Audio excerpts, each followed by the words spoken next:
episode of AP Marvel. I am Izzy Show here with Chris as always.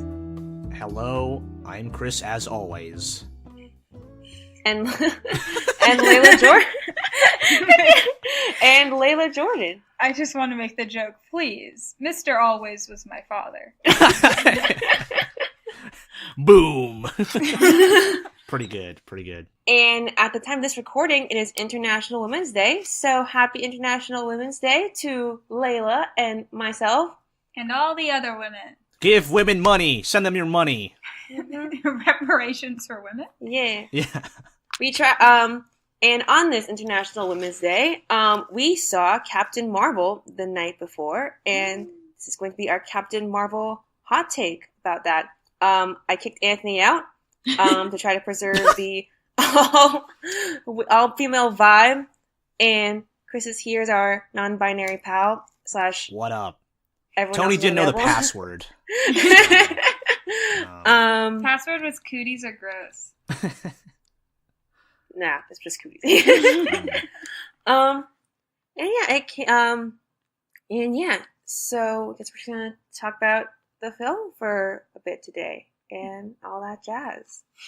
So first we're gonna go around, just have everyone give their initial broad thoughts of the movie, and then we'll go into some like more in-depth discussion points as well. So who wants to start? I'll start. Just because I'm here. Okay, I really enjoyed it. I liked it at least as much as I hoped I would, and perhaps a bit more than I thought I would. I've been excited for this movie for a while, so I've been trying to keep my expectations lower. As Izzy can attest, I went to see this movie in my Captain Marvel sweater, which I have had sitting in my closet since 2015, waiting patiently. I wore it to, I believe, Civil War, and the woman at the ticket counter said, "Oh, I love Wonder Woman." And, and I wasn't going to correct her, because, but this is a character that I think, I never got really into her comics, but I've always just, liked her as an idea of a character, and I always thought she'd be really interesting on the big screen, and I really like Brie Larson as an actress, and I like a lot of the people in this movie. So I was really excited for it, and I really enjoyed it. I especially thought it got better as it went on, especially once it got to Earth. I think it got really strong. I thought the cast of characters was great. Everyone's going to be talking about Goose. We all know it. But even just, Monica and her daughter, or Maria and her daughter. Oh, wow. That wasn't good. Monica is the daughter, right? I get that confused. Okay. They do have the same, very close, similar names. Whenever I type in Maria, I always type in Mario by accident every single time. Oh no! It's me, Mario, your best friend. But yeah, I thought it was good. I enjoyed it quite a bit. It got me more excited for Infinity War, but I also think it did pretty well. Endgame. I mean, Endgame. I keep. Same diff. Endgame's a terrible name for a movie. I'm sorry. I hate it. But yeah, I generally very positive for this movie. Yeah, I think I went in with too high expectations. And I don't really know why, because a lot of the promotional stuff, a lot of the marketing had moments and imagery that had me intrigued, but it wasn't something that I was excited for. But I was kind of vaguely familiar with Anna Boden and Ryan Fleck, at least their names. The only movie I've actually seen from them is Half Nelson, which is this Ryan Gosling movie, I think from 2006 or around that time, and it was this really, it's the most indie movie ever, but it's very, it was a really nice character study, and when I saw images of, you get to see Carol Danvers at different points of her life, I was like, oh, it's going to kind of be this cool, it'll be a different take on the origin story. It'll have kind of a non-linear narrative is kind of the feel that I was getting. And the movie kind of started off with that. some backstory. I was late to my screening. Oh no. With my friends Morgan and Peter. Shout out to them. Peter's been on the show. Morgan is a patron on the show. But we were late. We walked in during like this battle scene. It was like the it was dark in the theater, but it was dark like what was happening on screen. There was like shooting, and I didn't know what was happening. Pete and Morgan thought they walked into a Star Wars trailer at first. Did wait, Chris, we were was so that... fixated on Sorry to cut you off. Was that... I think I know... were they like in like some sandy place? Yes. Okay, yes, so like dirt and sand. You missed not that much. Yeah. Yeah, I guess so, right. But we weren't really paying attention because the way the seats are arranged, like, our seats were all the way to the right, but it was, like, against the wall. So we had to climb over seats to, like... Oh, no! Get in. So we just looked like idiots, and, like, I almost, like, hurt my ankle just trying to get in, just being a dumbass. But I was finally able to pay attention. The first thing I actually was able to digest was the memory scene when the scrolls are kind of like they're basically like rewinding and fast forwarding through her memory like it's a VHS tape. 90s. Like something you get at Blockbuster. Yeah. Oh god, they just kept saying Blockbuster in this movie. Also on the red carpet, the premiere, everyone's like, "Oh, and there's gonna be a scene in Blockbuster." Like all the stars, like they were all told to say the same 3 points to the interviewers, but regardless, it didn't really go as far than that, and I don't know, I was disappointed of how little Carol Danvers and, like, how much boring Veers there was. And it kind of got to a point to me where I was expecting a lot of, like, 90s stuff, but it kind of got a little Ready Player One-ish to me, to the point where, like, everyone in their 30s and 40s were laughing, and, like, I was just rolling my eyes. It's like, yes, I remember when computers were slow back then, haha. So I had to just kind of, like, get past a lot of annoying things, like specific pain points. If you've read my Marvel musing about prequel tropes, the cats and Nick Fury, you know what happens. Everything you said came true. Yeah, pretty much. Like, the cat wasn't a Skrull, but it was a different alien. But you know, I like the action was cool. I liked the choice of 90s music, yeah, as Ready Player One-ish as it got. So it's something that I feel like I will enjoy when I rewatch it, when I can finally get past those nitpicks of mine. So I came out of the theater feeling like this was kind of like, if I like had to rank it, it'll be pretty mid-tier, but I am very open to rewatching it and maybe getting something else out of it, because, you know, I might have missed something. I literally missed the Stan Lee tribute in the beginning, so, yeah. You know, I didn't even see that. Really good Stan Lee cameo, by the way, because he's literally reciting his own cameo in Mallrats, which makes me wonder why Stan Lee is canonically a character in the MCU, but I digress. Those are pretty much my thoughts. Alright. Yeah, I pretty much had like similar-ish thoughts. I was already pretty tired of the prequel kind of things. Like, I was like, you know, I was like fully expecting like, oh, Nick's gonna lose his eye because of this fucking cat, isn't he? And he did. And I was like, okay, sure, that's fine. But like, I mean, for people who have read my piece on Captain Marvel, I was like really hesitant about this movie. I don't know if my expectations were low, but like they weren't like, I know one of my friends was like, oh my god, I'm so excited for Captain Marvel, and I was like, yeah, like me too, and I wasn't at like his level of excitement. I was like, yeah, I'm like excited because like it's a Marvel movie, and like that's just who I am as a person. So I'm like generally excited. And I think because like my standards were like still low, I was like, this is still fair. This is still like really good and like fantastic. Your standards were low, or your expectations were low? Because standards being low would be a different. Just terrible standards for me. But yeah, like I guess like yeah, like since my expectations were lower, I was like more impressed. I think it's definitely predictable. I think.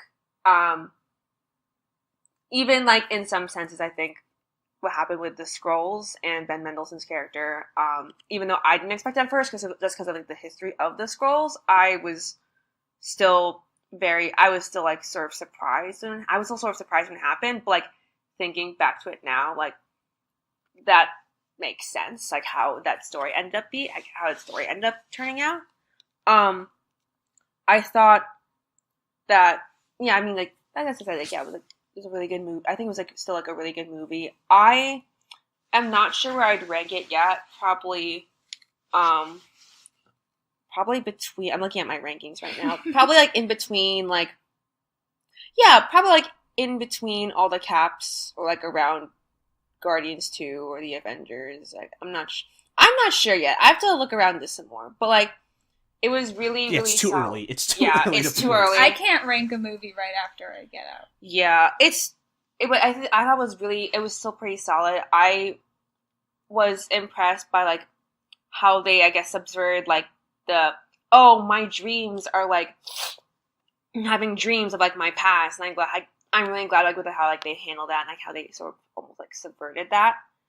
And I thought it was like, pretty good for what it was. I think that this movie's success should be credited entirely on Brie Larson. I didn't think the direction was as strong, and still pretty like textbook.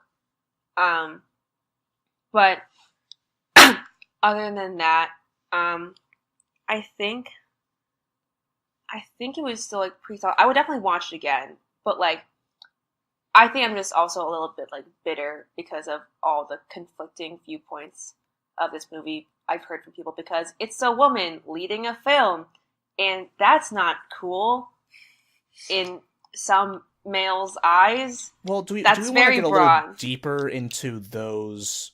Like, we're not trying to legitimize those voices because they're Bad. stupid, but I mean, the main thing is that while I don't endorse it in any way, it's a little more nuanced than that, because they are kind of making mountains out of molehills from Brie Larson's comments to like public statements about it was about okay, let's rewind a little bit, because Izzy, you wrote a piece for us, basically how you were worried about some aspects of Captain Marvel based on the marketing. And this YouTuber found the article somehow and kind of tried to utilize it to support his this weird rumor / leak / theory / bullshit that Marvel had no confidence in Captain Marvel and had a version of Endgame that had her less. I mean, I don't. Yeah. Like, go ahead. I mean, I wouldn't. I mean, I feel like like they had that for Spider-Man, like in a different sort of sense, like for completely different reasons. They had that for Spider-Man too, like a cut with Spider-Man and a cut without Spider-Man, just in case, like, well, for scripts, just in case, like, they didn't get the deal. Yeah, they did, sure. But like, yeah, it's. I mean, like in the editing room, Yeah, like it's.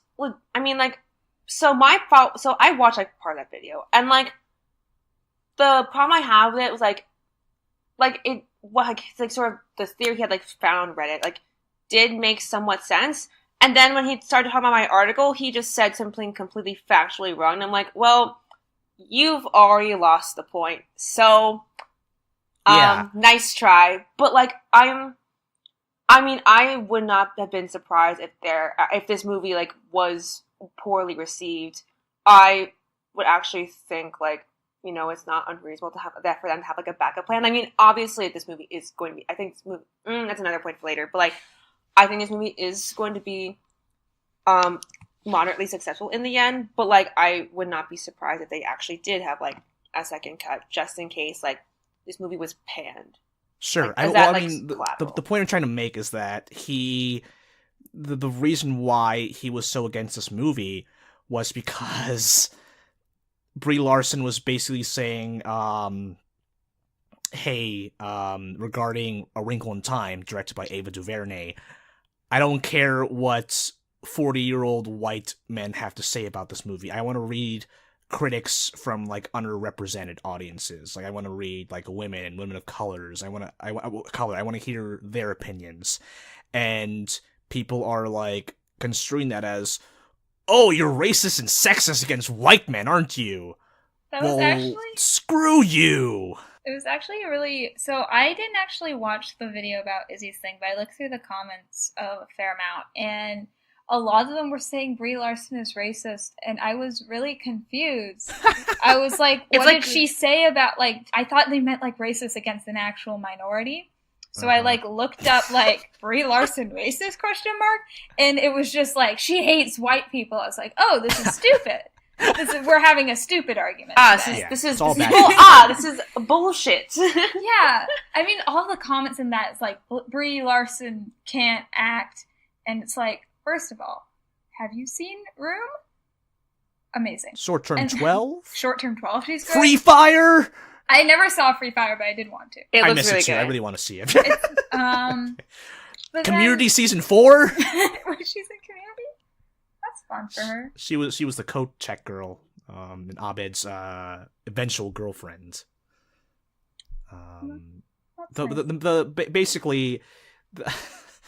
Basically, their argument was that, the guy was trying to sound like he was operating in good faith by being like, "Oh, I really like Spider-Verse, I really like Black Panther, but the stars were not antagonistic towards white men, they were positive, whereas Brie Larson is just snooty." Like, he actually used the word snooty, and... Did he just really, I Have a Black Friend movies? Yes. Like, I have liked movie stars. Spider-Verse was amazing! I'm all for diversity! And he was arguing about how Brie Larson was basically saying, like, this movie isn't for you, which people are taking completely the wrong way. She's not saying you're not allowed to watch the movie. She's saying that, hey, women are probably going to have, like, more thoughtful critiques on this movie. But then later on, the guy literally said, "And Marvel can make a feminist-based movie. That's fine. It wouldn't be my kind of movie." And then he's like, and I'm like, you literally just disproved you literally said this movie is not for me, and you're complaining about Brie Larson saying it's not for you.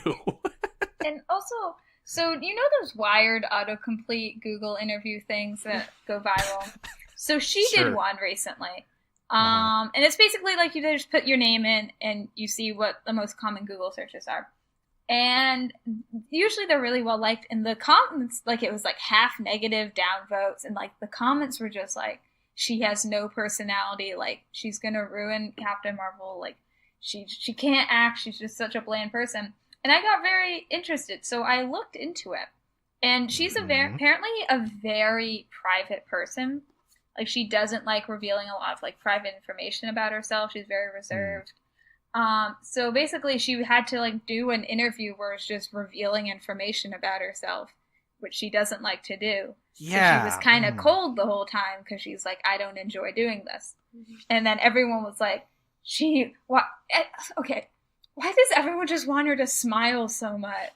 Like, I know why, because it's sexist. But it's just, everyone's like, her face is so wooden. It's like, smiling takes effort. Like, my muscles have to move, and also why do you think women should smile all the time?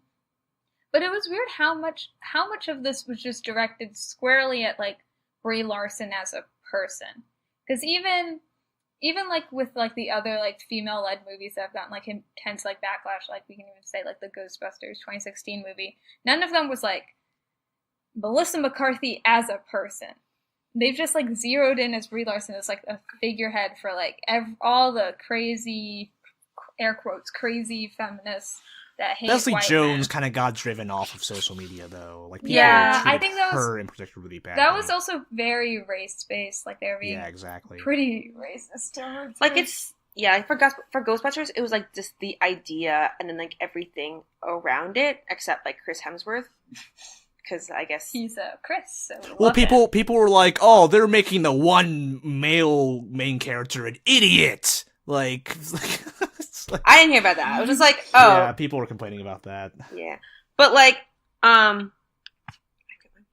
got my point. But yeah, no, I remember my point. But yeah, like Brie, I think it just basically like, a lot of, I guess, like the hate and like misogyny and like just the like I guess a more distinguished word for like douchebaggery and like all that surrounding this movie. It's because just, it's because Brie Larson has something to say, and she is not complacent. She's not complicit in the patriarchy that is like, you know, nerd fandom and whatnot. It's just like, I guess, disheartening, like just seeing it like over and over again, thinking we've evolved, right, as like human beings, and then I see all this stuff and it's like, oh fuck no, we haven't.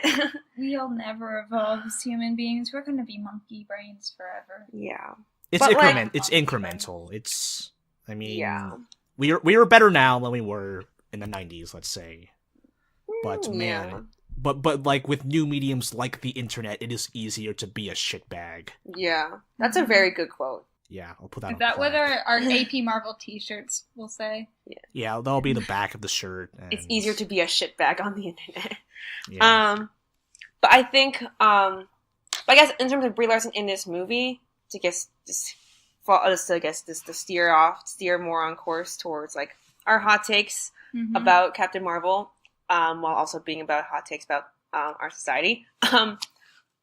I think Brie Larson did a really.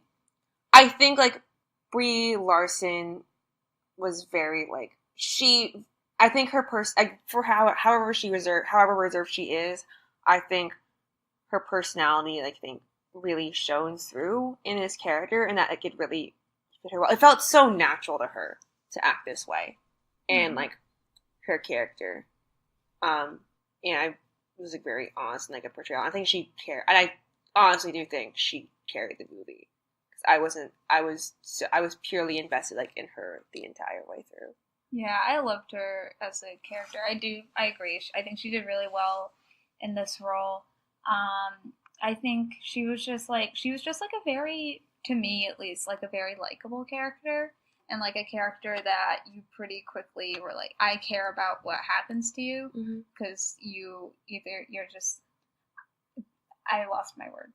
Can I get mad about Mary Sue's? Yes. Okay. I saw your point. And I was like, So let's talk about Mary Sue's kids and why no one on the internet knows what they are. Layla, what are Mary Sue's? I'm glad you asked. A Mary Sue is primarily a fan fiction term for a character, generally a self-insert-esque female character that's instantly good at everything. If you've ever read any fan fiction of anything, you'll generally notice if it's written by young 13-year-old girls, they'll often have a character that's kind of emblematic of who they are, that comes in and is super powerful and good at everything, and it's just like really fun because you're 13 and that's fun.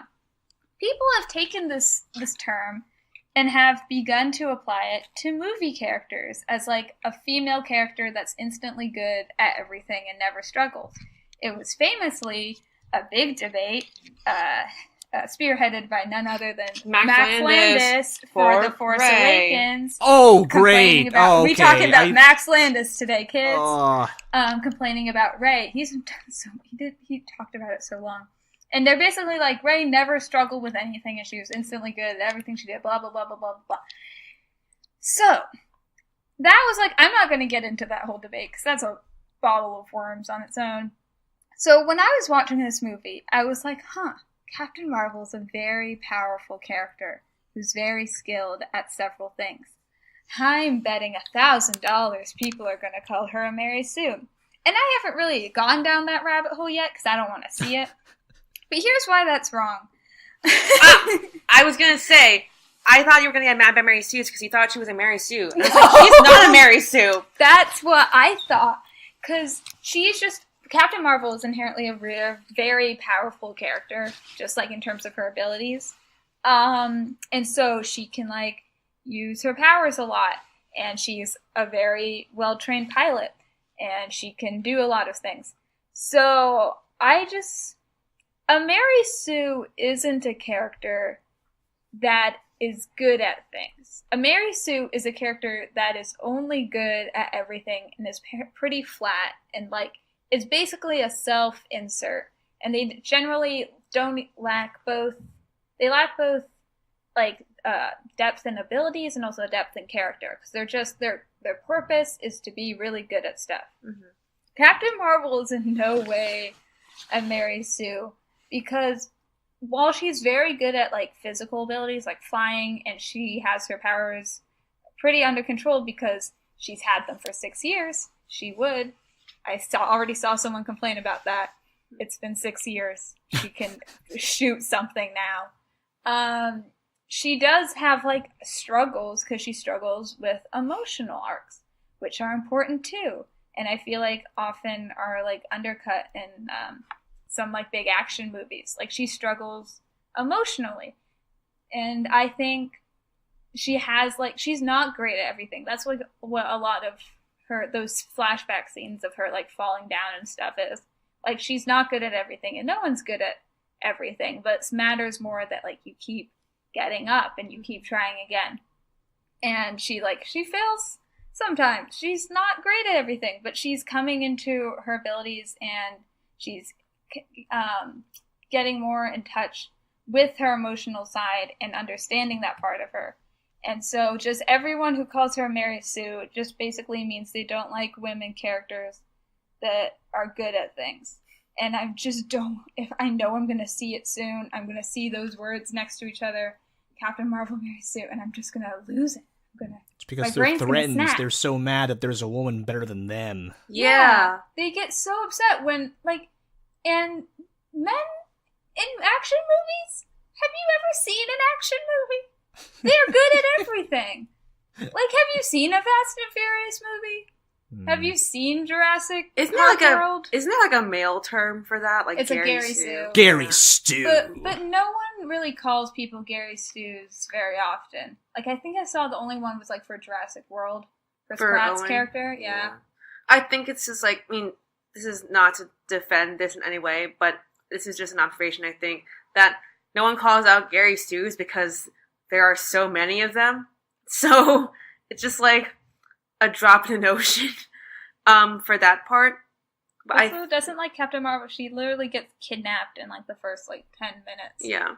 No character, like, she's not a Mary Sue, and none of you know what a Mary Sue is, and I'm gonna lose it. Just go to Wattpad, search, I don't know, what's one with search One Direction fan fiction, and you'll find 1,000. Don't even worry about it.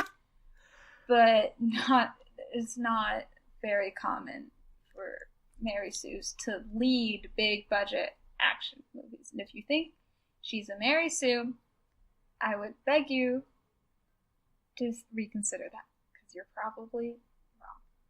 And that's it. Gary Stu example. Chris Pratt in the Lego Movie. But I thought he's supposed to be that on purpose. Yeah. I thought, like, the Lego Movie's a commentary on, like, the whole... Because that's why it's called, like, the special. It's, like, a commentary on the whole chosen one, great at everything. Because the, I forget the female lead's Wild name, Style. Yeah, but she was, like, training. She was working hard for that. And then, basically, here comes Chris Pratt. Hey, I don't know what I'm doing, but I'm the best anyway. Yeah. I don't even think he's a Gary Stu in that movie, because he does struggle. He's not great at everything. He's just the chosen one. Yeah. I think, if anything, Wild Style would be more of what people think a Mary Sue is, but she's also not great at everything.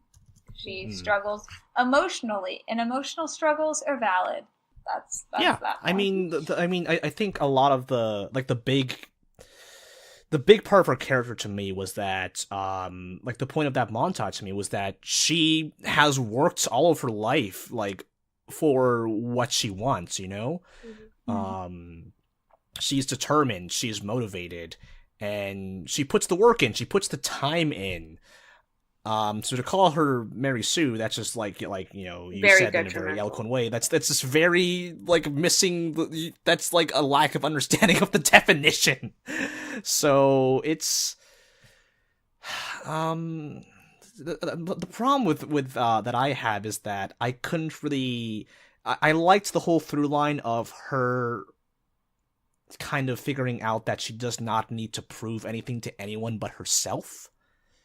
You know, she had that little Indiana Jones moment where he interrupts Jude Law by just fucking shooting him. That moment I didn't see coming from miles away, but I still enjoyed it. I think, like, I had the same feeling, like, in retrospect, like, yes, like, it was expected, because it's like, the big battle was just like over. And it's like, is she just gonna fight him now? Like, no, it's probably done. And Jude Law doesn't die, I guess, which is great. Yay! Don't kill your villains. The thing is that I was wondering kind of what her motivation from the very beginning was. Like, what happened in her... Like, it doesn't have to be like, oh, she's doing this because, like, for someone else. Like, you know, if she does it for, like, a dead parent or sibling, like, that's a little cliche. Like, sorry, I said cliche and trite at once, so cliche. Yeah.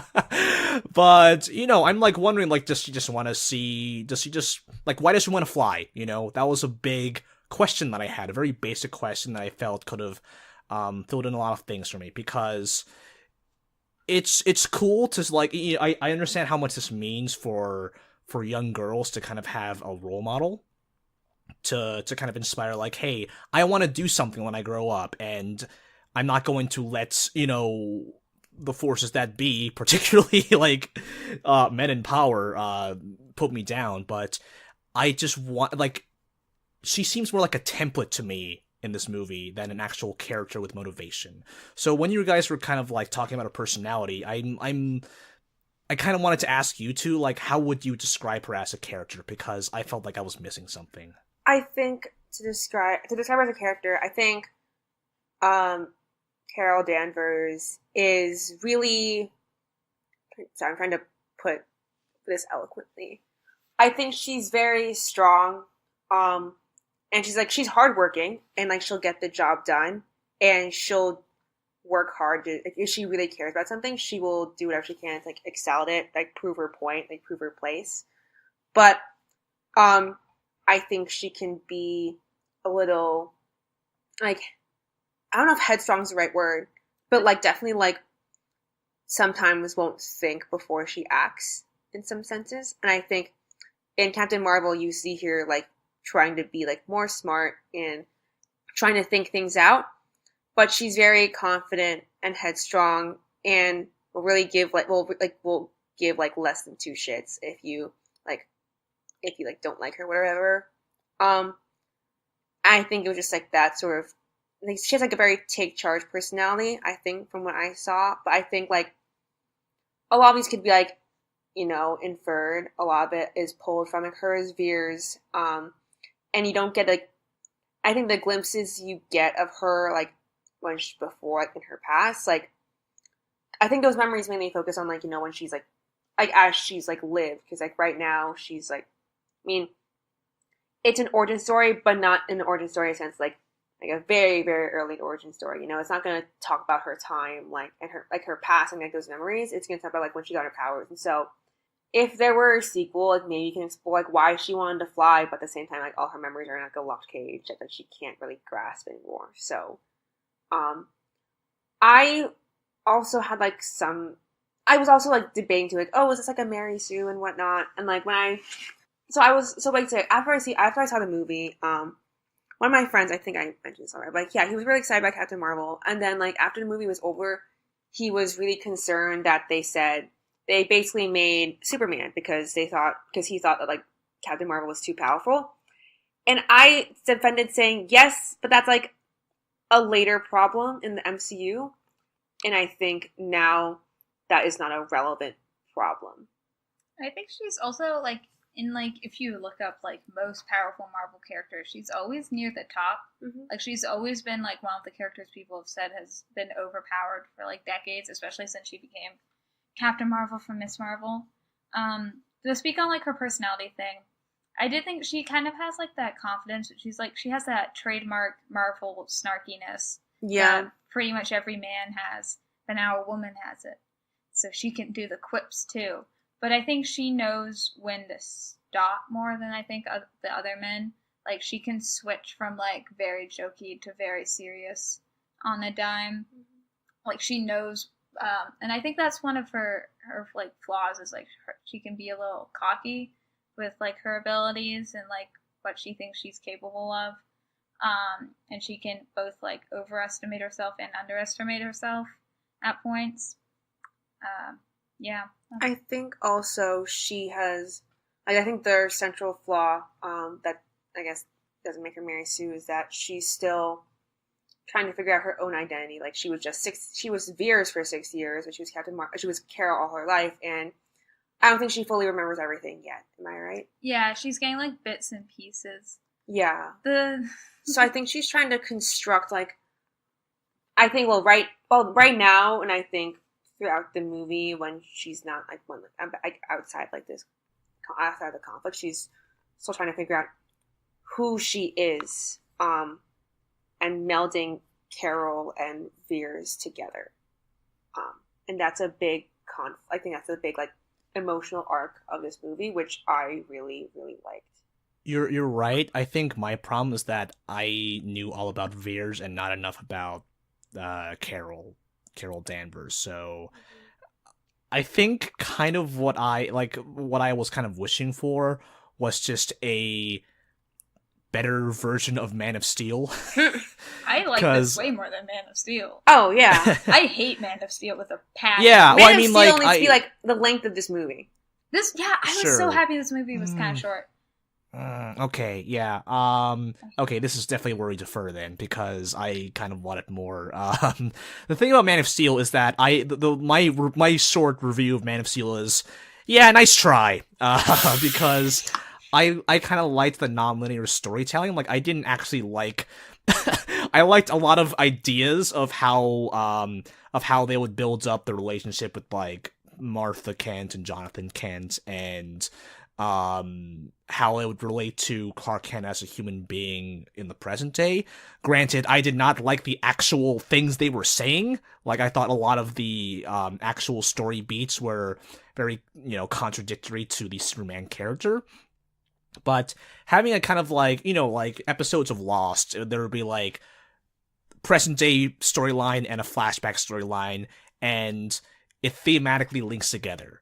So when you're talking about the identity of like, the battle between Carol and Veers, it doesn't register to me because I don't like Carol Danvers just feels like a template to me, and I'm not invested in her kind of like, just rediscovering herself or becoming a new person from both sides of her. Like, it doesn't really mean a lot to me because I feel like I just didn't get enough of that. And maybe I'm just crazy for liking longer movies. Like, I'm so excited that Endgame might be 3 hours long. Cause I just want to 3 hours of your favorite characters. You could watch Lawrence of Arabia. Ooh. To say on your point, like the Veers Carol dichotomy, to me, I kind of took it as Veers as kind of like the epitome of like the female projection that society expects of women heroes. Like, they're very strong, they keep their emotions in check. Compete with men. That's can compete with men. They're while Carol is like the actual kind of depiction of what a woman hero is, like, she doesn't always have to keep her emotions in check, and she doesn't have to prove herself to other people, and she's confident in herself, and that's what gives her the strength to do good. So that's why I kind of like the two. Yeah, that was my main thing. I like that. Yeah, I mean, granted, I'm glad they didn't use the Iron Man 1 outline of, hey, here's the hero before, and then here's the hero after, like a very, very linear, like, Doctor Strange, hey, he was an asshole, now he's kind of okay. Or, Cap 1, like, hey, he was skinny, now he's strong. Now he's hot. So, I'm glad, like, the opening scene wasn't like, Carol and Maria singing at, karaoke at the bar. And then, like, I'm glad they started off with her. She's already Captain Marvel. I think that's a better way to start the movie. I just kind of wanted a little more to like contextualize her character development better. That's my point, I guess. I personally just didn't like the way the main scroll flashback scene was constructed. Like the whole rewind. Like the rewinding. It went on a little too long and was a little... I kind of liked that. I kind of like... I just think it was like it was like a bit that took a while to like get there, and then when it did get there, it kind of dropped from being a bit to like this is serious, and it kind of felt like a cheap way to give backstory. It's like they're literally scrolling through her memories. I honestly thought I would have hated this movie a lot more if it was like her dreams were like the very cliche. Her dreams are her memories. Like she has a dream of like that's why they call it the cockpit, and then she wakes up and I'm like, ugh. Your dreams are your memories. Like, that would have really pissed me off. I forgot about that line. It made me so angry. I was like, this is an actual like remark people have said, and it's so dumb. And it just epitomizes the male misogynist tendencies of society. Also, the telling her to smile. Yeah. And stealing his bike. That was gold. I love that. The future feminists want. I almost stealing the property of every sexist man. Yeah. Yes. Yeah. No, that works. Also, yeah. Granted, like the actual line of dialogue I thought was a little on the nose, but like it was cathartic in a way. Also, so I have a shirt from Jordan Dean, which if you have not checked out their goods, please do. They're so soft. They're really soft tank tops and shirts, and they're so This great. Is brought to you by Jordan D. Please sponsor this. I'm just kidding. But I had a tank top from her.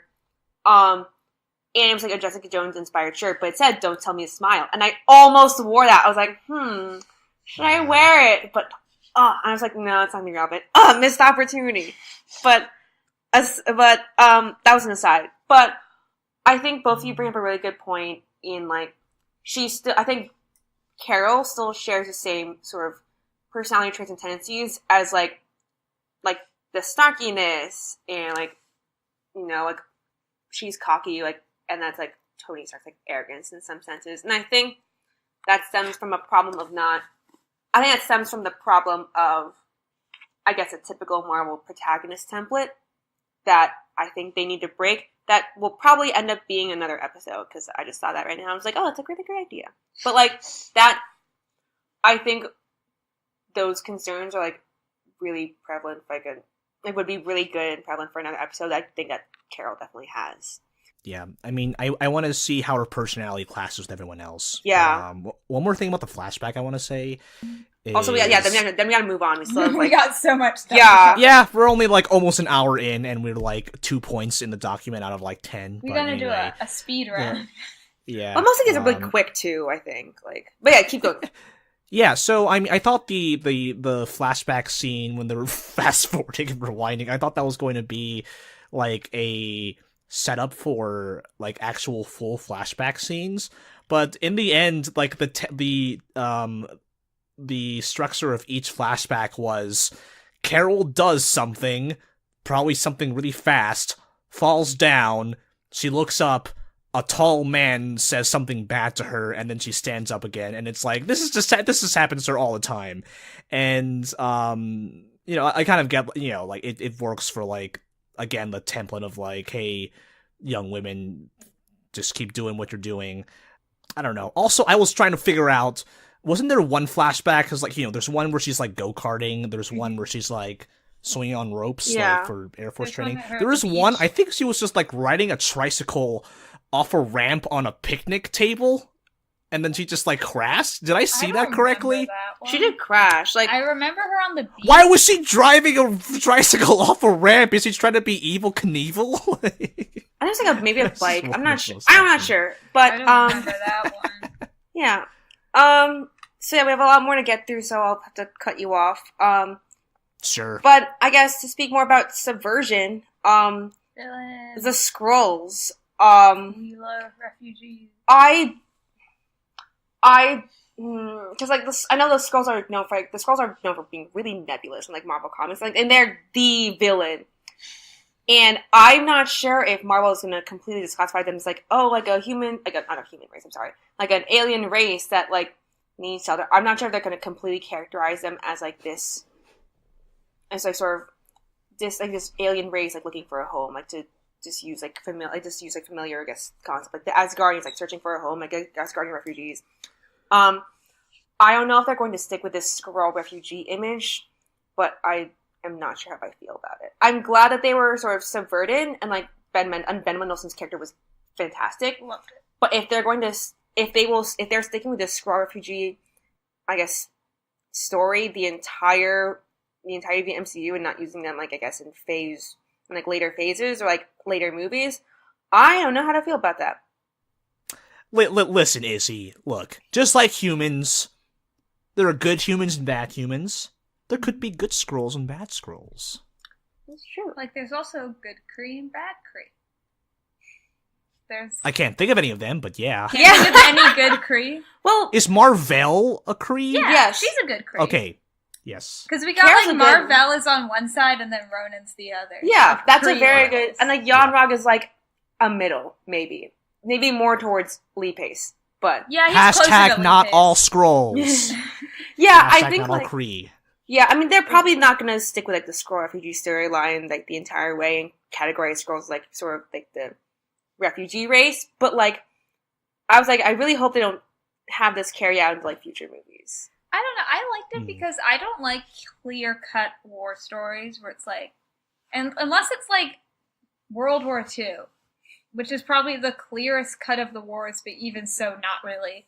Like, there's really never like this is the 100% right side and this is the 100% wrong side because wars are such like a messy thing, and what they get started over is really never what it continues to go on about.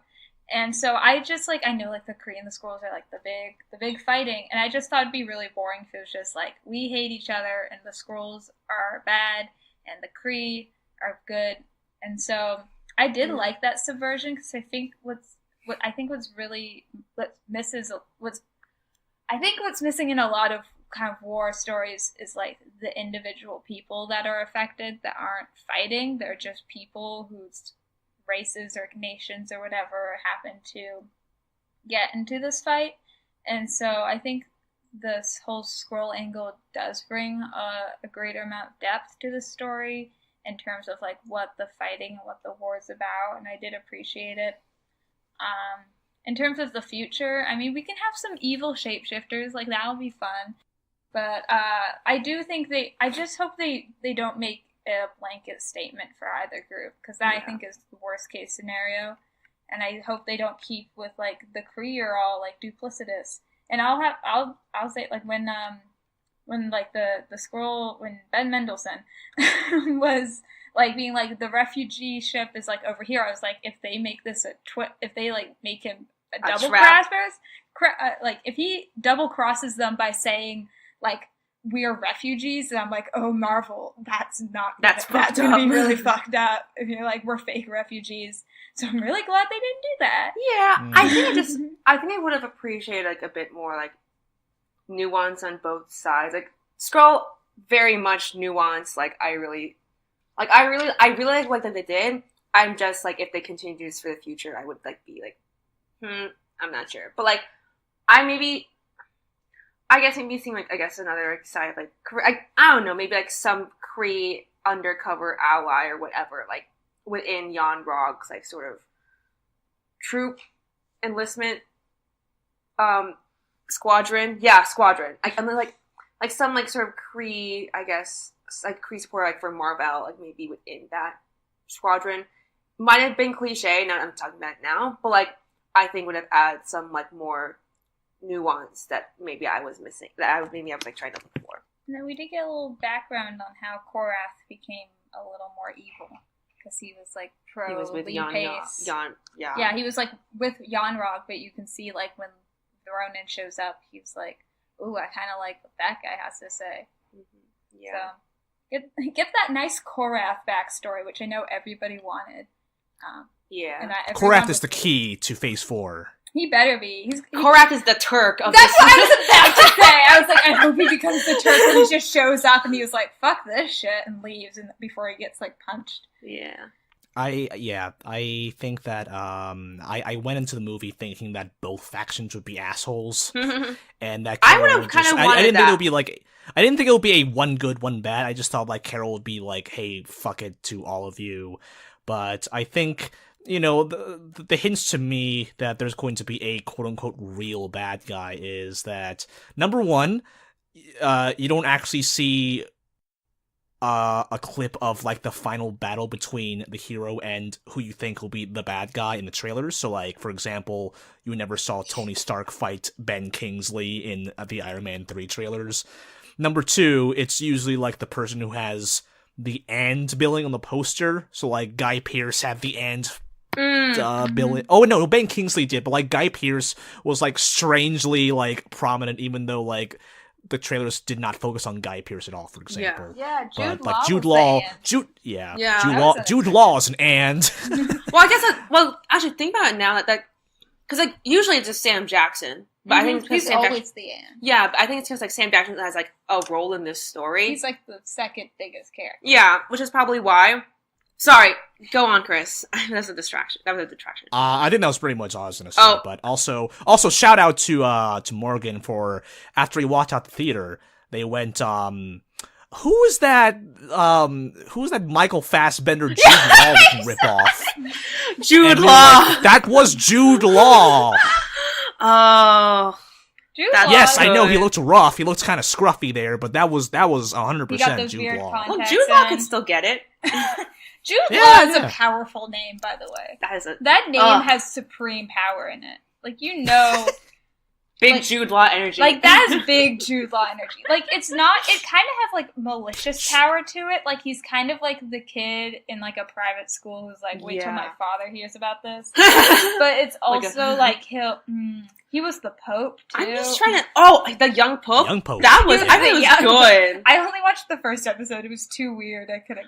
I think like I think it would be too weird for me. I think like because I'm trying to remember the first role I saw Jude Law in. Sherlock Holmes. It was not Sherlock Holmes for me, but I think like it wasn't Sherlock Holmes for me. I do remember in Rise of the Guardians he was like the nightmare spirit guardian thing. What? Can't, Okay. can't remember if have you watched that movie? I've not. Oh, he was in. I think one of the earliest things I saw him in was Gattaca. I remember. Yeah, I was him about in to say Gattaca. Yeah. Also, I I saw that know for science the class. second 8th season of The Young Pope isn't the second It's season. the of new Pope. It's a new show called The New Pope. Is it like a min? I think it's a mini series. That would Yeah, make well, they're sense. 10 episodes, so I think but that's crazy. Is he still the Pope, or did he Yeah! get booted and there's a new Pope? He's still the Pope. He's gone from the young Pope to the new Pope. Was my But first. he was new when he was young, so would he just be the Pope or the old Pope? Oh my god! Was my first? Listen. Wait, stop! Was my first Jude Law movie was Contagion? Oh, I think I saw him in Hugo when I was pretty young. Oh yeah, I did see him in He Hugo. was very good. I watched Contagion first, but like, yeah, my first Jude Law movie was Contagion. That's why I think he's a smarmy bastard. I But like still him in great Grey's actor, Anatomy. but like very like ooh shady. Sorry, that's not. But like speaking of, I guess Jude Law now. I think Yeah.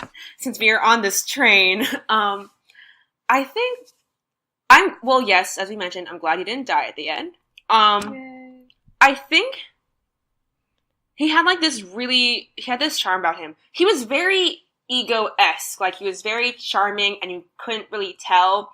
But he's alive at the end and like it's very like I'm just gonna say charming because any other word I'm saying is gonna like freak myself out. But like I think it was like a very Sexy. There you go. That's what I was looking for. No. he was a very, I mean, I guess like if you follow like our criteria of villains, like strong motivation, like interesting, threatening. I think he had all of those, and to some degree. He filled in the reassuring mentor role very well. Yeah. He was kind of the person in the ear, and he always gave advice and tried to impart wisdom, but obviously that was all kind of a misdirection. So I know I should have expected Jan Rong to be the bad guy, even though like with literally like all I just said.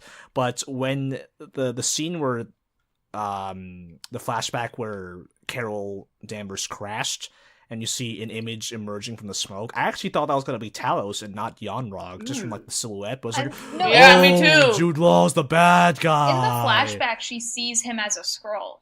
Do you forget that? No, yeah, I remember that. But like, Oh, because did you miss the first scene? No, the you first did. scene. I'm sorry. I Sorry. did. Ah! Yeah. The first They didn't scene miss it. is like her having a dream sequence of the crash, and Jude Law is there, but he's a Skrull with a gun. Oh, okay. So she remembers it wrong. Yeah. I guess I did miss him. Also, that seemed like there's like green Kree blood down her nose rather than like Mhm. red because like she thinks she's a Kree, I guess. No, she has Kree blood in well, her. well, no, yeah, sure. Yeah.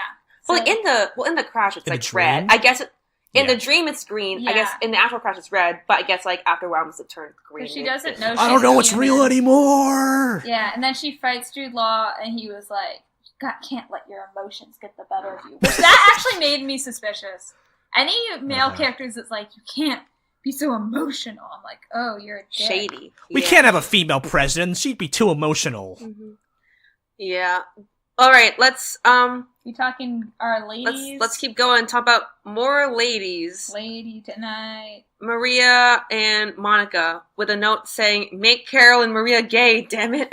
When I saw the flashbacks and I saw them like hang out with a kid, I was like, oh, what if they're just like a married couple and they just have a daughter? Like that would just be such an easy way to like have a canonically gay protagonist. Well, she's not gay in the comics, right? Who gives a shit? Well, like that's gonna. I think she Chris, might- there's so much uproar about this movie that like adding that in, it's like, I think some Oh, no. comics have her by. I can check. yeah. Yeah, but also like, who cares? That's like, true. if you can make anyone. make the Human Torch, make Michael B. Jordan. Like, who cares about canon? Sulu's gay in Star Trek, but okay, whatever. But I'm just saying that could have been an easy thing to do. I think the only reason that wouldn't have worked story-wise is because it would make it much harder for Carol Danvers to leave Earth at the end. Yeah, I mean that does make sense. Like I think Yeah. Granted, close platonic friendships can still be a beautiful thing, which I thought it was in this movie. yeah. Mhm. I'm glad they were I think like my one hesitation was like they seem to like bounce back too easily. Like when Maria was talking to Carol, like now you're just telling me like your veers and like you don't even remember who you are. And like I was thinking, I guess is that like a bigger hurdle for them to climb? I guess to repair their friendship, but they just seem to repair themselves like just like that. And like in some cases that's totally possible, but like in this sense, I was like, this is very not sudden, but like oh that was like a fast like sort of reconciliation.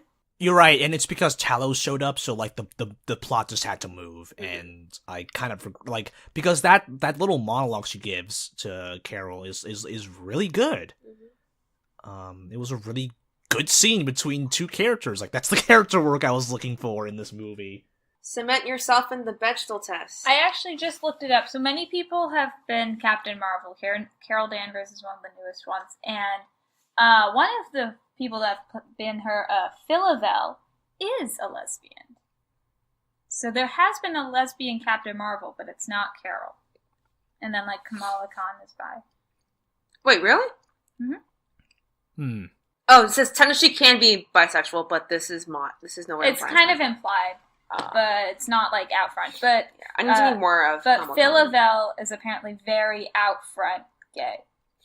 Yeah, She's I mean, it just could have been lesbian the reason queen. why I said like just make it a subtle thing, like, is because the reason why things involving queer characters have caused a shitstorm in the media is because some filmmaker or some studio figurehead made a deal out of it. So if you have flashbacks to Beauty and the Beast and they touted the exclusively gay moment.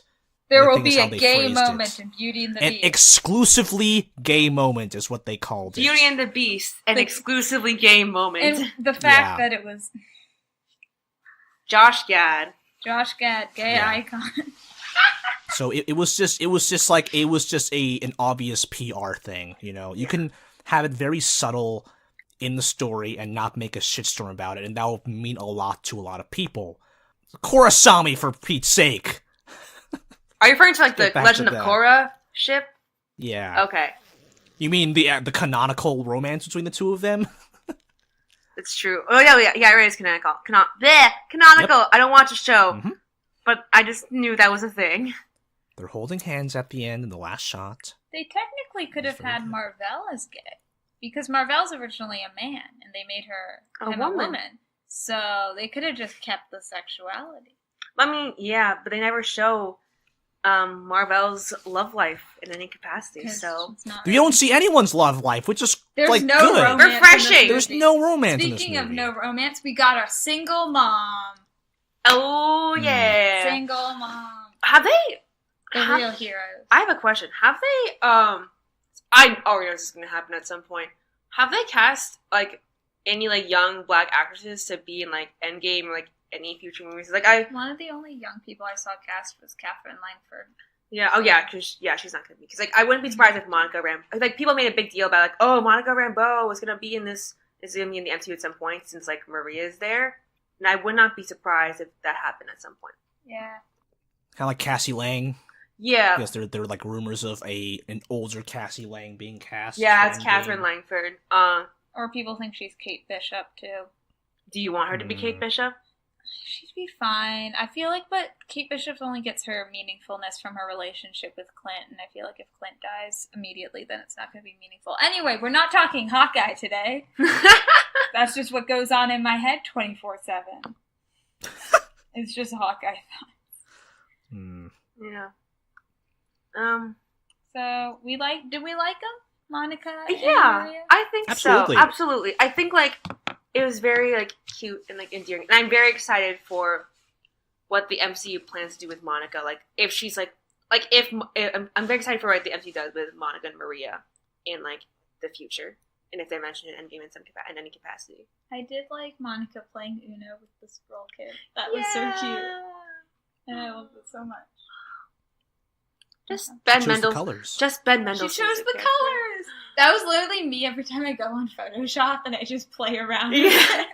I just love like Jude Law. What did you do to your uniform? I also like so apparently their suits have a color changing option, but I have a color wheel on my wrist, actually. But, It's just, like, no, they I have Adobe installed their here. suits have a color changing option, and she changed the colors, and he was like, What did you do? Because I thought she was about to be like, go get your paints, and she literally paints on Yeah, me too. That's what I thought was gonna happen. That your spray paint was spray paint? Spray paint was around in the 90s. What am I thinking? Yeah, that's what makes it around since like It's brand new technology. Only millennials get this. only millennials remember. Only spray Layla paint. remembers. What? You're Gen Z. I'm Gen Z. Only Chris and I remember spray paint. Good grief. I was born in 2000. God. Okay, Coulson. I saw a lot of people complaining that Coulson wasn't in this movie enough, and I think the opposite is true. Or not the opposite. I think he was in it the right amount. I think I would have liked a minute more of him. Okay, maybe 1 minute more, but I don't understand when people's like, he should have been in it more. Like this, have you just watch Agents of S.H.I.E.L.D.? He stars in it. I did like him with hair. That was cute. There are literally like 100 hours of Coulson in Agents of S.H.I.E.L.D. Because this is like Nick Fury has always been in the movies, but he's never like main a lot. So this is like the most Nick Fury we've ever gotten. Yeah. But we have a whole Coulson show. I It's don't the get people like Coulson not show. enough Coulson. Like, is this the Coulson movie? Is this Captain Coulson? Captain Coulson. I did just like him like leaving the blockbuster and be like, Hey! "Well, I collected all the evidence. Where are you?" So yeah, what's going on? And then like the recognition of like Fury being like, oh shit, and like, ooh. Do you think that is more in line with Coulson's character of just diligent, busy work? That's just his whole thing. I can see young Coulson very much being that person. See, I wouldn't. This is like another scroll thing. But because like I feel like every scroll tactic was like, oh, impersonate someone to get close with them, and then like when the other person calls, like, hey, like for Coulson, like, hey, where are you? Like they already automatically assume the person in the car is like not the actual person. But I'm like, well, what if there was someone like calling, being like, hey, so like I'm Coulson, like I just got evidence, like where. I think where are he, you? also, like, when that he make any looked at sense? fake Coulson, he was like, oh, I've been blown. So that wasn't good on the scrolls. Yeah. He didn't even tie him up or something. He was just wandering around an empty blockbuster, and they just did this whole action scene. There were gunshots outside, and he didn't like run out to see what was happening. He needed to collect the evidence, you know? He's a good worker. He's making his way through the ranks. He's a what did Fury say to describe him as a good detective? Trust his gut, like whatever. The new guy. The new guy. He's the new guy. Which I think canonically fits with Agents of S.H.I.E.L.D. because I think they said he came into the S.H.I.E.L.D. Academy out of college. So I guess with the age, I think he could have have just gotten out of the academy. He did I don't not know. look I just really love college age. Agents They of did not S.H.I.E.L.D. de-age him enough. He Well, was I've 30 seen. years old. I mean, Layla, I've seen some how long kids would S.H.I.E.L.D. Academy take, post college? Layla, I've seen some people in Carnegie Mellon who are running out of hair, so that's not unreasonable. But he didn't have. I don't know. I will say, it does. He's 56 years old, and he looked maybe 30. Someone in my college classes is in their late 20s. Oh, okay. So I mean, a friend of mine has gray hair, and she's 18. She's Yikes. a competitive knitter, They go hard. Yikes. No, she must be lovely, but just the gray hair, oh no. I think it's also partly genetic, but yes, it's stressful. Yeah. I just wish that Coulson would have after his last scene in The Office with Nick Fury, that you would just see him driving Lola out the window. But doesn't he get Lola a lot later? He gets Lola from Fury, right? Actually, Yeah. think about it. Yeah, that would make sense. I don't think they would give the new guy a fancy car right away. There are 111 A flying car. episodes of Coulson. You hear that, fans? If you want your Coulson, actually, Chris, you should say this part. You're the only one if you want Coulson and you have a Netflix subscription, let me tell you about 5 excellent seasons of television. You're counting the first binge season it as all. an excellent season of Ooh. television. I'm actually strangely nostalgic about the first season because that was before everyone was sad, angry, and violent. Ooh. I stopped watching it once everyone got really sad because I was like, "Oh, this is a sad show. I thought this was a fun, stupid show." But now They it's have a sad not. show. They have not been in their own homes, on their own beds, since season 3, and they're at season 6 now. They have been going through literal hell. Ghost Rider was there. It's literal hell. They gave the nice, cute guy fucking brain damage. This sounds like a sad show. Wait, Lincoln? No, Fit doesn't Fit. No, Fitz. Fitz got severe PTSD. And Yeah, he brain gets damage. over it. Spoiler. But That doesn't make sense. he it takes anyway. the entire season. But that's another episode that Chris will probably do at some point. Yeah, Izzy, do you want to actually? We'll put in a break here Yes. because so we can just keep. Okay, we'll be right back then. I don't look. I'm gonna test up front. I don't know shit about the filming as techniques of directing, or not as much as other people, right? It's yes, I've been doing this podcast for what, almost a year, but I still feel I'm not as versed, and so You've never seen The French Connection? Wait, but I haven't seen The French have you Connection seen either. Network? That's also what Parents Working but Company. I did, but I mean, putting aside, and I think this point, I don't think the directing was very strong. Like I mentioned at the start, I think this movie's success was on Brie Larson and not Bowden and Fleck. So I think it was very cookie cutter in a sense of I guess to compare to the Russos, because that's the first thing I can think of right now. Because we talk about the Russos in our Stuco as they're masters of genre. They know for Community, they know the comedy genre so well that they can parody it, spoof it, incorporate other elements and parody those elements. They parody the apocalyptic genre and the Western and the fantasy D&D, and it looked and because of that, the Winter Soldier looked it was very complex and very standard action, but it was so layered and well done because they knew what they were doing. Bowden and Fleck just made a generic action movie, and I felt it didn't really stand out directing wise. I think they made artistic choices that stood out in certain elements, but overall, their direction was kind of flat. Yeah, I mean, granted, their filmography has solely just been indie stuff, right? Yeah. So there were scenes after Carol sees after she listens to the Black Box, and she has a very serious conversation with Maria and Talos. That is a scene that I thought was very well directed. Yeah. Oh, I guess acting talent wise, yes, astounding. But yeah, I mean, again, yeah. I think it better showcases their strengths as character directors, but they have zero experience doing something as visually like crazy. At least like the Russos, like they did a lot of visual stuff in Community and Arrested Development. You know, James Gunn had Slither and Super, which are very genre-heavy movies. All Bowden and Fleck really have are like indie dramas. Yeah, and I think even then, like, I get the talent of like the actors still like help them to get to like that point as well too. Like to add, like to like just combine the thoughts. Like yes, like astounding, I guess, character moments in development. But a lot of, I think, that effort was also put in, like, by the actors themselves. When I was watching it, I was thinking of the wrong people who directed it. I thought it was directed by the Inside Out woman. Meg LaFave? Yeah, No. but she wrote it. She did the story. She did the story. And then the directors did the screenplay. Of their movies, Bowden and Fleck, I'd only heard of Mississippi Grind because every time I go on Amazon Prime, it tells me to watch it. And Mendelsohn's in it. We should watch it, probably. Hey, that's also where got I got Ryan from. Reynolds, so... Yeah. Are we indifferent to Ryan Reynolds in this household? Okay. He's fine. He's fine.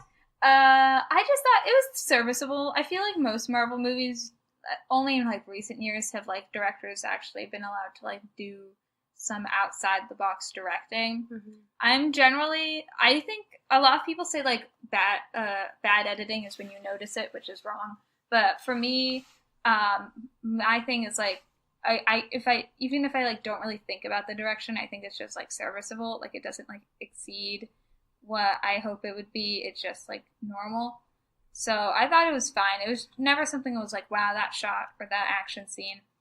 But I think it was like, it wasn't, yeah.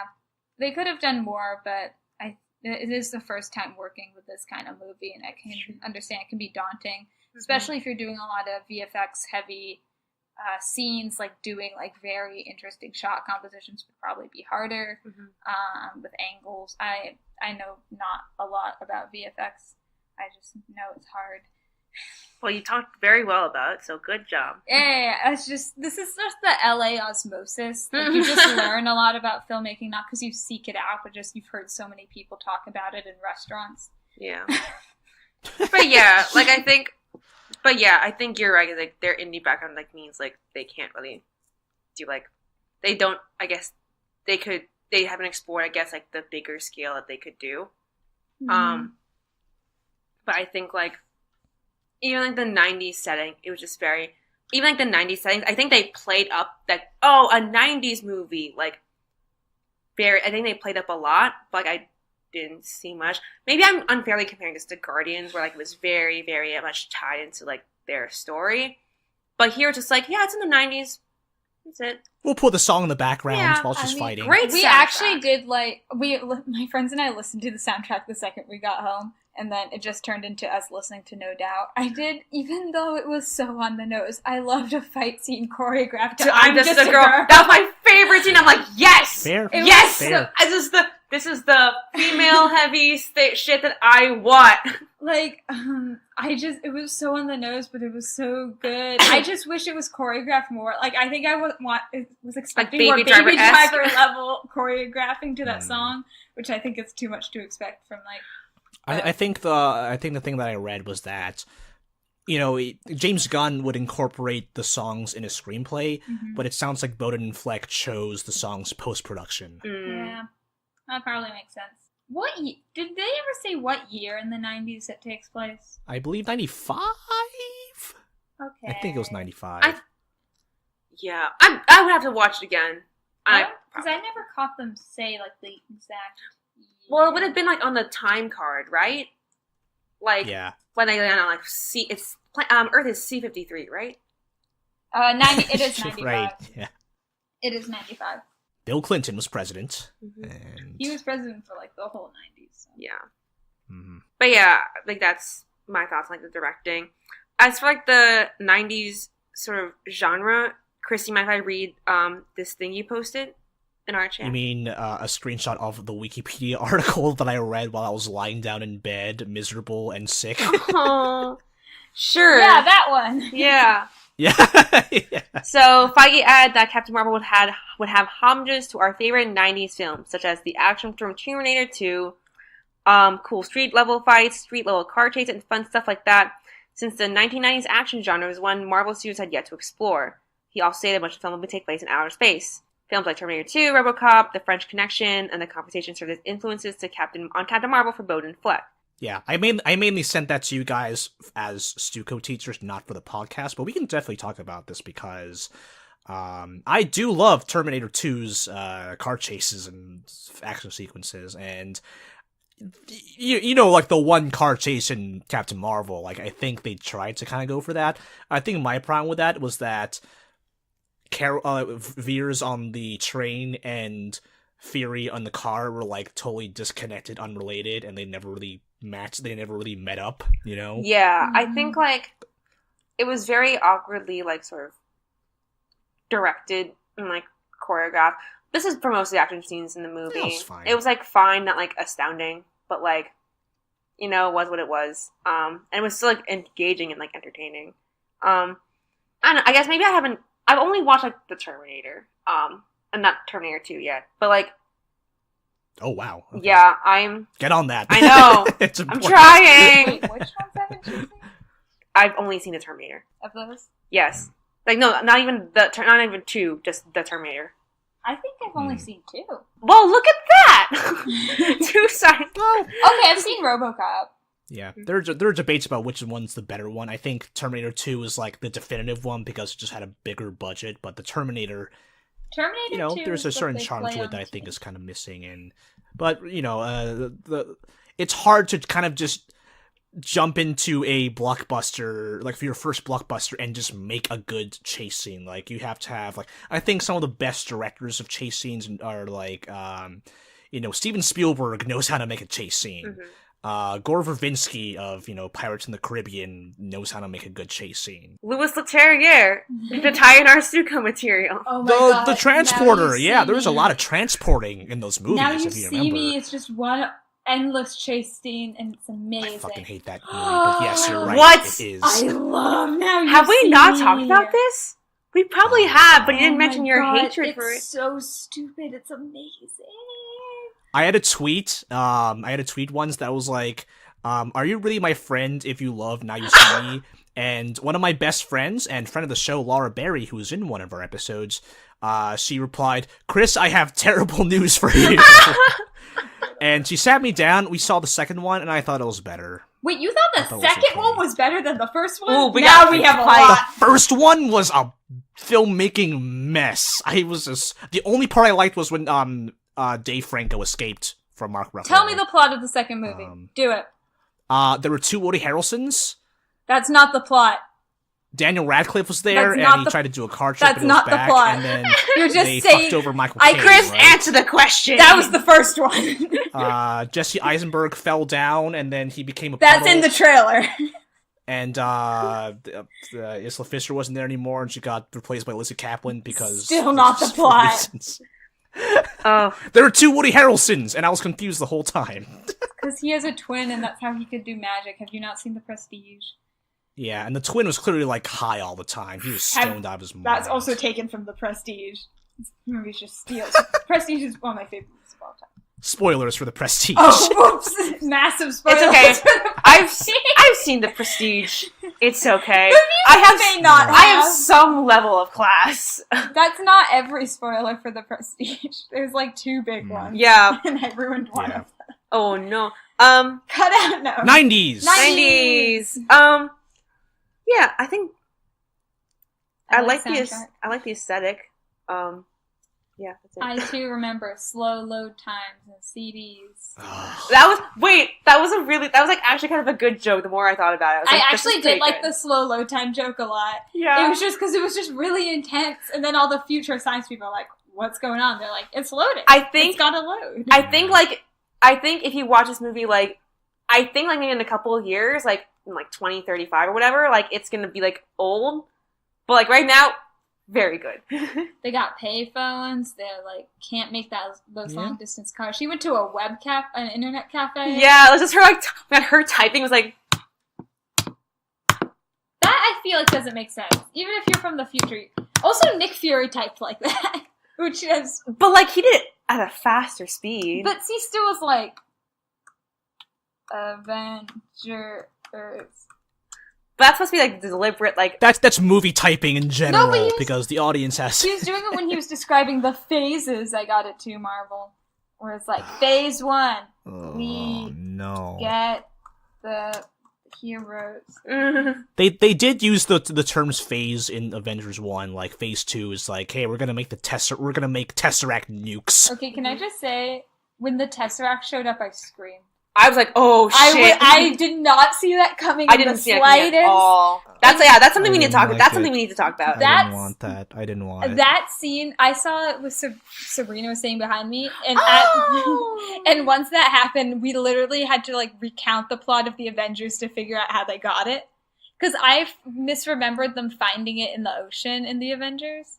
Yeah, this was a long conversation with me and my buds.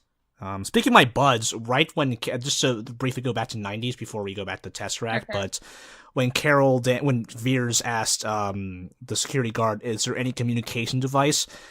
Peter, right, to 2 seats to my right, says, Radio Shack. And then, what do you know? They cut to Radio I actually, Shack. Like, in come my head, on. thought it was going to be Radio Shack too. Yeah, I know. Anyway, Tesseract. And they put it in the Fawn's That was a lunchbox. stupid thing that I wasn't offended by at all. If you got The to Radio put Shack or the Tesseract? the Fawns. Oh yeah. That was stupid, but there was like anything, Cheeky. any other thing would be stupid. So I'm Yeah. like, I'm fine with it. It's like cheeky. Shouldn't it just like dissolved that aluminum? Like it fell through an airplane in Cap 1. Like It's it just cooled burns down. through it. Like But it so- was. I think maybe she stabilized it. Yeah. Okay. Wait, Don't- also- Because sorry. anyone can just hold it. That's true. Also, wait, clarification. So how do they find it in the first Okay, Avengers again? so we looked it up and they never really say. So it kind of tracks. So it goes down with Cap. Yeah. And then Cap is like, you should have kept it in the ocean. But Fury never confirmed. Well, they must have got it in the ocean for 90s. But Fury never confirms when they get it. Now there was a shot in Cap 1 Of them. because remember I just described the Tesseract falling through the plane. Mhm. It fell in the ocean, and then there was a shot. There was like no dialogue accompanying it. There was a shot of Howard Stark controlling like a sea drone with like robotic arms, and it picks up the Tesseract. So, how So did by the Marvel end get it? of World War II, the SSR, which becomes S.H.I.E.L.D., is in possession of the Tesseract. So then Marvel must have stolen it from S.H.I.E.L.D. yeah. Or maybe they were in cahoots. Maybe Marvel just hit up S.H.I.E.L.D. and was I like, don't hey, think I'm so. Well, doing there a is. thing. didn't They know that work for aliens the existed. government. Yeah, they all work for the government. So maybe she was like, this can help my government project. Also, like Right. maybe Hydra shenanigans at this point too, right? Yeah, I don't Yeah, know. Hydra, she could have manipulated and gotten it from Hydra. I don't know. I feel like it's left fuzzy, but and it kind of created a lot of questions. But also, just seeing It's it still as stupid. the Tesseract, I was like, oh my god! I'm like, oh shit. I was like, it's that. I wasn't even remotely thinking that it was gonna have like anything Yeah. involving Infinity Stones. So the fact that it just showed up, I was just so shocked that I was like, what? Honestly, like No. I think it'd been more cool to see the Mind Stone because we've only really seen that as like in Loki's scepter, and then it's like, oh wait, that's an Infinity Stone. But it's been implied Thanos has it before he gave and it he gives it to Loki. So how it wouldn't really make sense how. Dumbass. But like, I think I don't know. I just want to because it's still in the '90s, right? So Mhm. we still have like sort of process for Thanos kind of. I just thought like just thinking about it now. I just thought like, ooh, it'd be really interesting if like a Mind Stone equivalent or Because I guess would have been. but it's like the there. Tesseract was, I guess, the only one that they could logically have it be because everything else has been like lost, like the Power Stone's lost, or like the Ethers and Vaults, or the Time Stones and Vaults, Yeah, and the Soul Stone was only discovered in the movie. and then so- like the Time Stone was in like The Zack wizard stuff. Sanctum. Yeah, so I guess it could only be the Tesseract because also that's the one that audiences are most familiar with. That's true. They've people. I've seen it too much. I know, but I love that little glowy cube, and I'm so mad it's not a cube anymore. It's been a cube for so long. I miss it. Bring back the cube. Shattered it. Hashtag Yeah. bring back the cube. The one question that pervades my mind, I guess, is I think like, well, by the time this comes out, online, it's gonna have been like it will have gone through its first weekend already. So I guess we can just retroactively like predict or try to think about like how well do you think this movie will do, like not just like financially, but like just culturally and like legacy wise, and I guess what Marvel will do going forward. Because I don't think there's anything they could have done.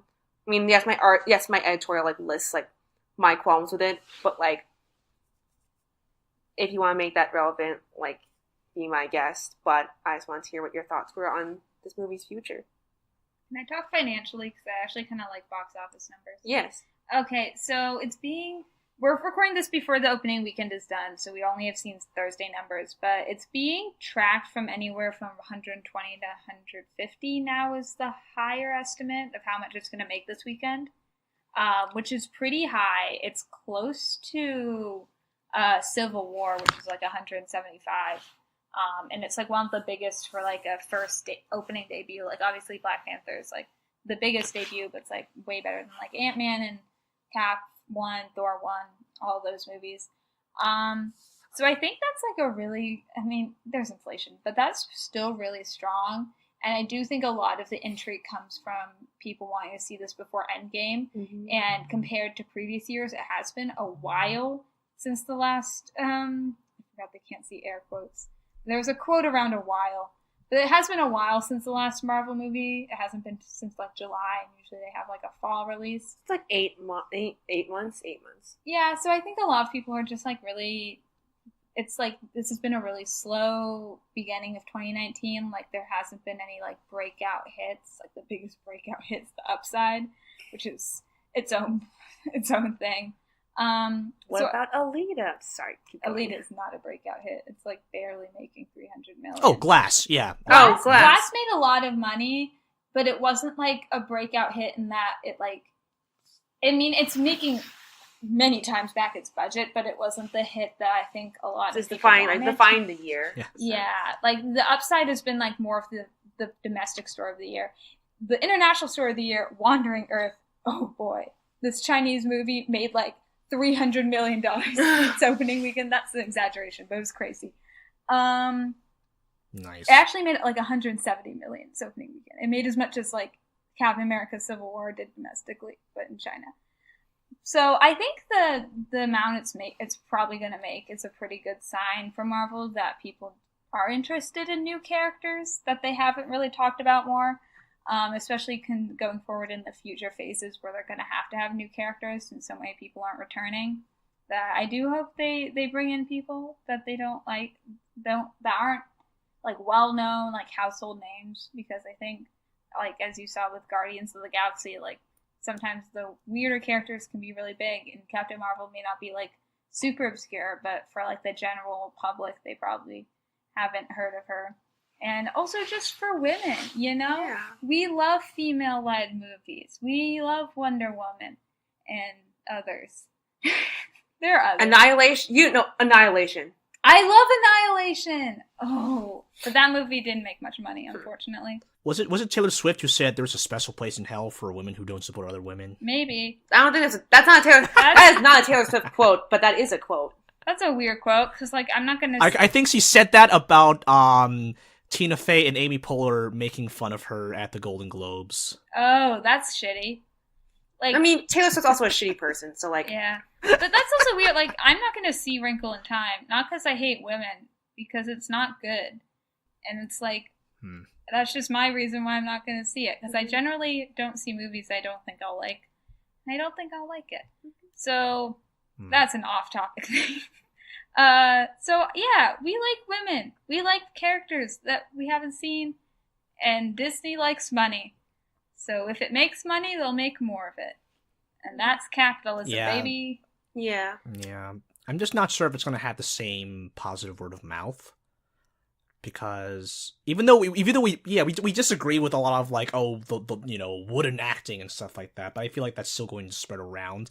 And I don't think general audiences will make the Endgame connection in their head without someone else telling them about it. I disagree with your first point. I think we operate in a very small area of the internet. I think the general movie watching audience probably doesn't know / care about much of like the internet backlash.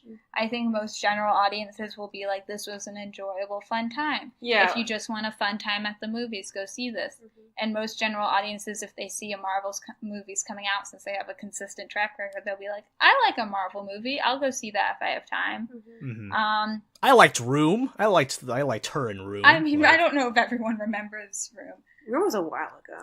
I mean, a lot of like middle-aged people, they'll remember like, oh, I remember this actor from that movie, probably from like, you know, like my parents are like really into Oscar movies, so they recognize a lot of names and stuff like that. I mean, your parents they don't like they don't know anything about the fan culture, but they just know about movies. Yeah, you know? I mean, I think the perfect example of what Layla's talking about is Bohemian Rhapsody, where like I was driving with my friends to see Captain Marvel, and they were talking about like, oh, Bohemian Rhapsody is a really good movie, but most of them, usually when people say like, oh, I love Bohemian Rhapsody, they don't know about all the Bryan Singer shit, and then they're like, oh, and like they hear about it and like, oh, that's like really shitty. And I think there's going to be word of mouth, whether it be positive or negative, is I think, you know, depending on like the person's perspective, but I think within like the Marvel fandom, MCU fandom, like culture, it's gonna be like, you know, pretty good, like still wholly important. But I think all the sandbagging and like review bombing, I'm just worried that's gonna taint it a little bit. But that's also me being a little cynical. Probably not. But like, no. I don't know. I think I have like faith it'll still hold up. Yeah. The reason why I say like word of mouth is because like I don't think that like middle-aged general audiences would care about the internet criticism. I don't think they watch right-wing YouTubers. But it's kind of like a Last Jedi thing for me. So even though a lot of like terrible people hated Last Jedi, I still know a lot of people who are like in their 30s and their 40s who just like generally didn't like The Last Jedi for just like story reasons or just for whatever reason. And I'm just kind of judging from like my parents, you know, like my dad loves Green Book and he keeps trying to get me to watch it. And whenever I tell him about the stuff that went on behind that, he's kind of like, whatever, it's a good movie, you should watch it. Everyone has their own agenda, yada, yada, yada, yada, yada. So I'm just thinking about like that demographic, you know, the ones who are not digesting all this information the same way we are. They might read a news story or a magazine article about like the movie, or like they might read a profile, but they will never kind of go out their way to kind of look into these things further. So I'm kind of wondering how well Captain Marvel and its marketing is going to kind of catch that, you know, like, you know, with like Ragnarok and Guardians, there were a lot of profiles about how unique Taika and James Gunn were as directors. So like that's the reason like why my mom saw Thor Ragnarok, because she read an article about Taika Waititi. Can I say a very off-topic thing? Yes. Stanley's cameo in Captain Marvel is my favorite Stanley cameo. Yeah. Reading his Mallrats script, practicing his lines. He was reciting his actual Mallrats That lines, was the funniest. and I thought that was lost so it. funny. Yeah. Oh, that made me on like this. You also missed the tribute. Oh, which was really you did sweet. miss the tribute. Yeah. Did you hear about it? I heard it. People. Anthony told me about it after I said I missed it. But I'm trying to find like an illegal like cam recording just so I can see that. Assuming I don't see this in theaters again, but I probably will. Yeah. But the thing with Stan Lee with his cameo was that it implies that Stan Lee is a canonical character in the MCU. Which now. So I'm like, I mean, he's already implied to be the Watcher, so he can be anyone. Wait, have you seen? It's this image on. It's this thing on Reddit where they make the argument that in Black Panther shows that Kendrick Lamar is in the MCU because they play his song "Pray for Me," which is for the Black Panther soundtrack. Like in the movie, so Kendrick Lamar is the Soul Stone. I mean, I would one you up by God. saying in Into the Spider-Verse, Post Malone is canonically in the Spider universe, which I think is insane. But is Post Malone a glowing rock in the MCU? In the Spider-Verse? Well, I mean, neither is Kendrick Lamar now, but like, We'll never know. yeah, that was very off topic. But yeah, I think like. Yeah, I mean, putting my cynicism aside, I think like this movie's like gonna become. I really hope this movie becomes like, you know, important in its own right, in some capacity, and like I think it's definitely going to make an impact. We just don't know what that is. And I'm looking forward to it, whatever it may be. I will say, I saw this with a group of friends, and my female friends, when they got out, they pretty much all said they thought this was a more feminist movie than Wonder Woman, and they liked that, which I thought was really interesting. And they're like, all like, we really liked how this was like, yay, women. So that was just an interesting point that they pretty much all agreed on, like the second we got out of the movie. There's this article by Wired that I still need to read, and it says that like Captain Marvel is about female power, but not empowerment. And I think I still need to read it, so I still need to read it and like to go more in depth. But I think even if it just touches on female power, that's still powerful. Mm-hmm. It was definitely more explicit with its feminist ideals than Wonder Woman. I think the thing about Wonder Woman is that there was the no man's land scene, which is like my favorite sequence from that movie. It's a very good sequence, and Chris Pine goes, "This is no man's land. Do you know what that means? That means no man can ever get past here." And I feel like a lesser movie would have had Wonder Woman literally say, "I am no man," but they didn't do that. Yeah, there's that too. But I feel like Captain Marvel doesn't have that subtlety. I feel like they would have said, "I am no man." Mm-hmm. So, who am I to say? Like, I've not really read up on, feminist theory and whatnot. You gotta get on that. I don't have, unlike George Miller when he was making Mad Max Fury Road, I did not have the author of the Vagina Monologues at my side to consult me. That's the biggest dick energy. But yeah.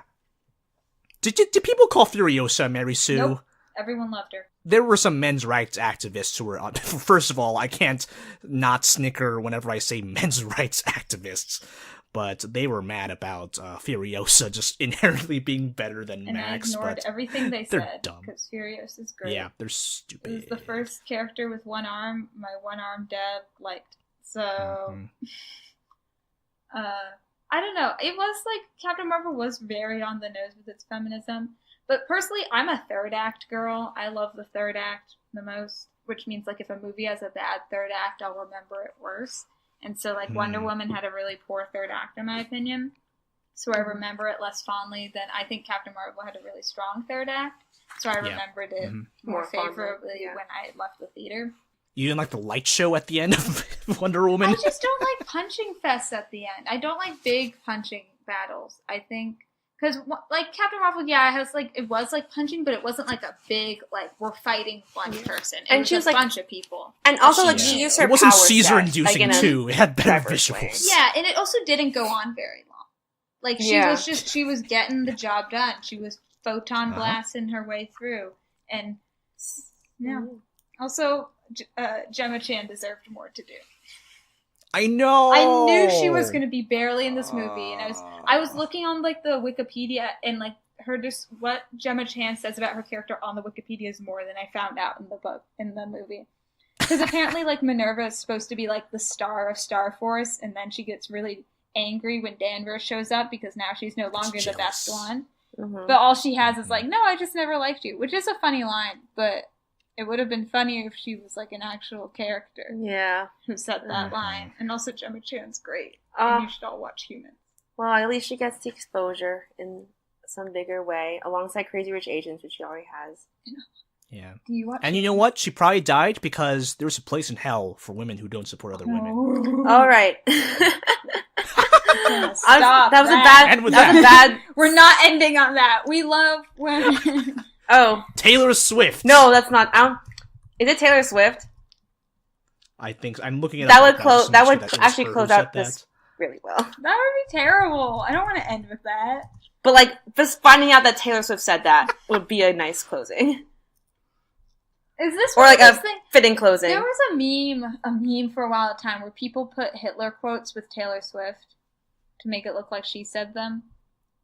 Is this one of those? Oh, it's Madeleine Albright, I guess, quoted by Taylor Swift. But did Madeleine Albright actually say that? We have to go deeper. Oh no, What? she's quoting Katie Couric? What? What? No. That's what Giuseppe says. We have to figure out what the origin of this quote was.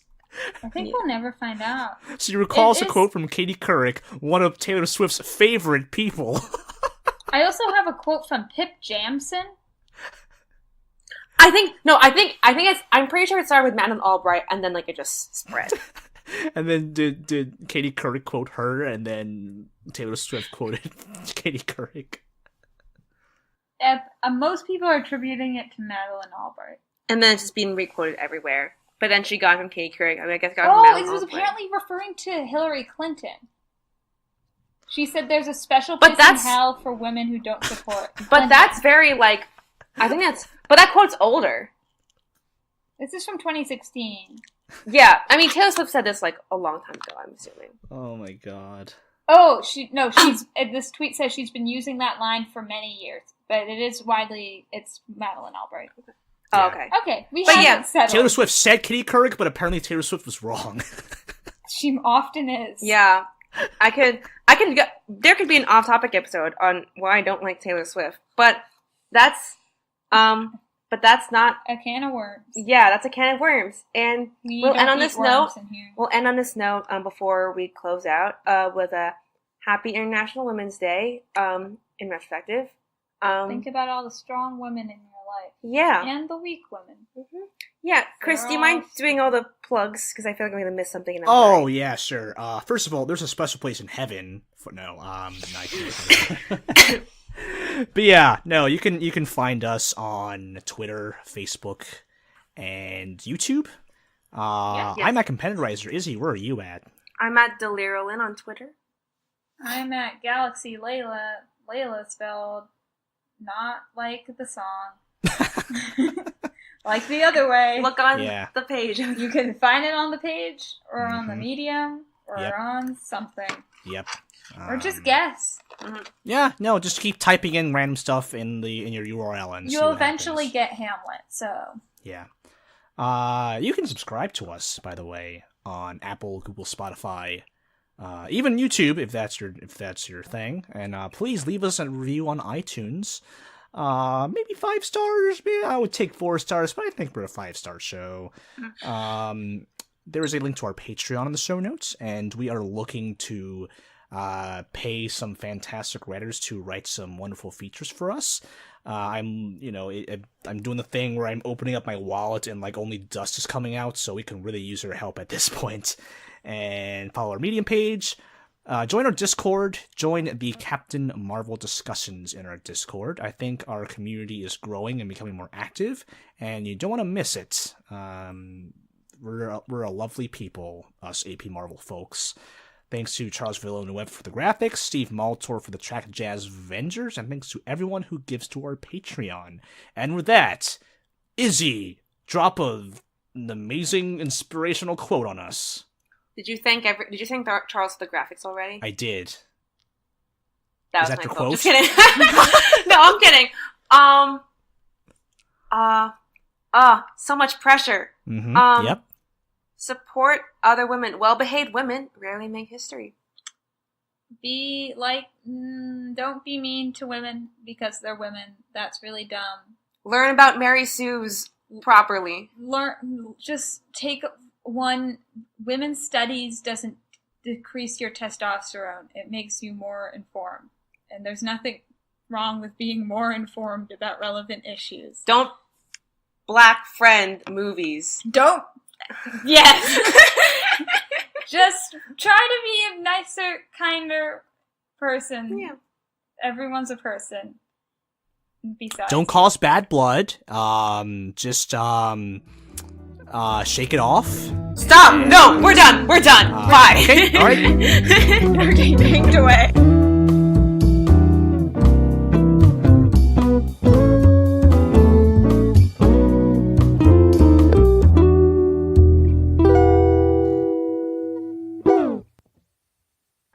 You know, we kind of were soft about Why about is Bowden and Tony Fleck here, so we have a new What? participant. Anthony, what are you doing here? Anthony, what? We're recording. Leave. We're recording! Podcast. The hot take. Captain Marvel. What are you To doing? be fair, I've only talked to like Chris and Layla about it. Did we just have our own cameo by Anthony? Is Anthony the Stan Lee of the podcast? Wow. Special guest. On that note, Wait,